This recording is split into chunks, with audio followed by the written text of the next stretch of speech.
everybody, my name is Gary Jackson. This is another Minute with Gaz, and today I've been requested to talk about positive only training for animal aggression in the positive only rehabs that's advertised everywhere on the internet, and how to fix your problems by using positive only methods to fix animal aggression.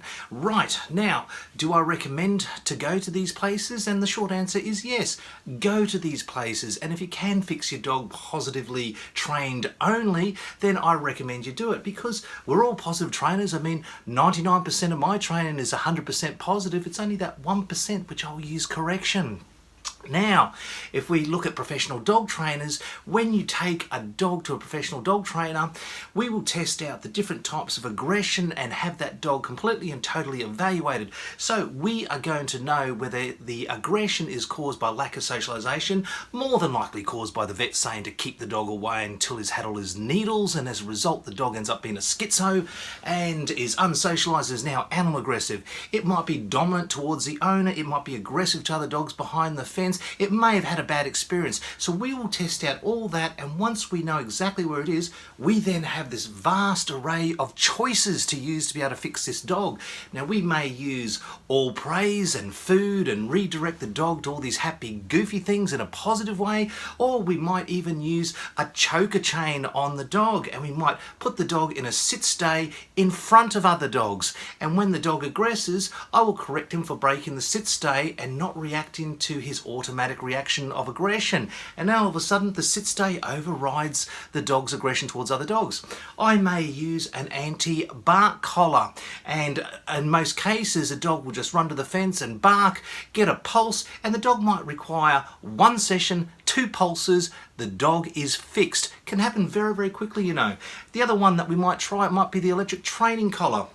And this is where we can actually use on dogs to be able to walk down the streets with the dogs there, curb the behaviour before it develops. But as you can see, I have a choice of a massive amount of training tools and methods to be able to use. Now, if you go to a positive only dog rehab, you're reducing your chances of that dog being rehabilitated by about 90%.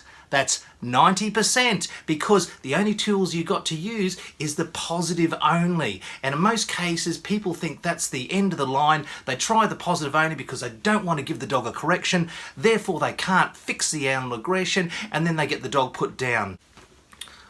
I'll read you a passage from the Positive Dog Training book here. And this gives you an idea on some of the false information that comes out, and terrible information which can get people bit, get dogs attacked and so on. And when you do a web search, the web search you actually do, it usually recommends to take your dog, animal aggressive dog, to a vet first. For some reason, make sure it's not a medical problem, and then from there you'll probably get recommended to use Comicalm or ACP tablets, because there is no money in a cure. You've got to create customers. Now, then they recommend, and all through the internet, saying to go see positive only rehabs. And they even put information in there saying that if you give any form of correction to the dog, you're going to make the dog worse. So basically, the people that write this don't actually believe it. It is actually direct fake news. In other words, they're bullshitting. So corrections do work, because I've been doing it for 35 years, and so has many people around the world. And at least you have the choice that you can use positive or you can use enforcement to enforce the behaviour. So take that into consideration. Now, we'll just read this passage here, and this is why many people get bit. When I come across a dog that growls at me, I get down and kiss his feet. Well, not literally. And thank him for warning me. Punish the dog for giving off a warning, and guess what? You won't get a warning anymore, you'll just get a bite. What if children are reading that rubbish? So, if you wish to take your puppy or animal aggressive dog to a positive only dog rehab, because it makes you feel all warm and fuzzy inside, then you can get on your little pink unicorn that shits cupcakes and farts glitter, and you can tiptoe through the tulips with your animal aggressive crazy dog and get it fixed using positive methods only. Remember, you'll reduce the chances by about 90%. Otherwise, come and see a professional dog trainer and we'll be able to help you out. Anyway, I'm Gary Jackson. That's my 2 cents worth. Bye for now.